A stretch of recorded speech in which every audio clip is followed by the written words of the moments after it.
এই ধরনের আওয়ামী লীগকে সাথে নিয়ে নব্য বিএনপি তৈরি করার চেষ্টা করছে, আমাদের সেই সকল নেতাদের কিন্তু আমরা নাম লিস্ট করতেছি। তাদেরকে ভবিষ্যতে বিএনপিও না, অঙ্গ সংগঠন বলেন, কোথাও কোনো তাদের স্থান হবে না। কারণ বাংলাদেশ আজকে 17 বছর পরে নতুনভাবে স্বাধীন হয়েছে।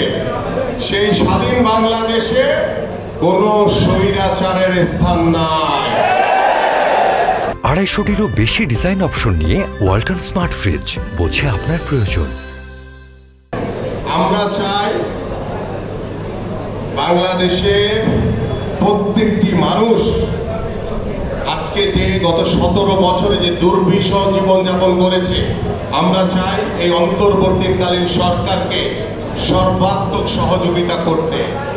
আমরা চাই পুলিশ প্রশাসন ভাইদেরকে সর্বাত্মক সহযোগিতা করতে।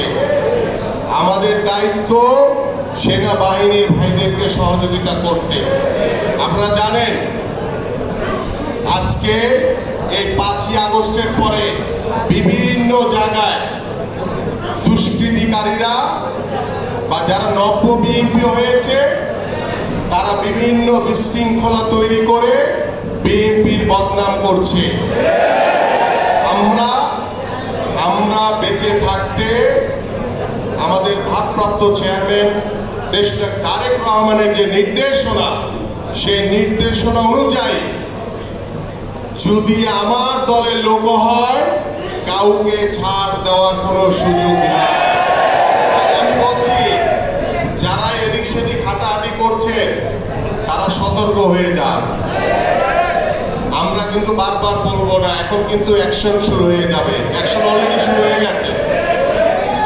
এই জন্য বলছি, যদি বিএনপিকে ভালোবাসেন, জিয়া পরিবারকে ভালোবাসেন, বাংলাদেশকে ভালোবাসেন, তাহলে নিয়ম নীতির ভিতরে থাকেন, শৃঙ্খলার ভিতরে থাকেন, ধৈর্যের পরিচয় দেন। বাংলাদেশের 18 কোটি মানুষের যিনি আশা আকাঙ্ক্ষার প্রতীক, যার দিকে বাংলাদেশ তাকিয়ে আছে, যাকে বরণ করার জন্য বাংলাদেশের প্রত্যেকটি মানুষ অপেক্ষায় রয়েছে, সেই বিএনপির ভারপ্রাপ্ত চেয়ারম্যান দেশটা তারেক রহমান বাংলাদেশের মাটিতে যখন পা রাখবেন, বাংলাদেশের ভবিষ্যৎ রাষ্ট্রনায়ক হিসেবে যিনি দায়িত্বভার গ্রহণ করবেন, আল্লাহর রহমতে বাংলাদেশের জনগণের ভোটে নির্বাচিত হবে, বাংলাদেশের আমূল পরিবর্তন হবে। কারণ আমরা বাংলাদেশের জনগণ যে সকল ক্ষমতার উৎস, আমরা সেটা বিশ্বাস করি।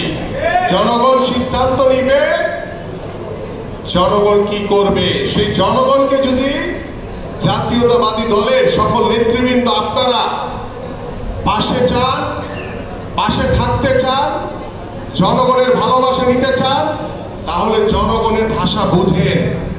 বাংলাদেশের মানুষ কি চায় এই মুহূর্তে, আপনারা কি সেটা করছেন নাকি ভুল পথে হাঁটছেন? এটা করা যাবে না, এটা করা যাবে না। আপনারা হয়তোবা ভুল করে বিএনপির হয়তোবা নাম বদনাম করছেন, কিন্তু আপনি আপনার নিজেকে ধ্বংস করে ফেলছেন। এটা করবেন না দয়া করে।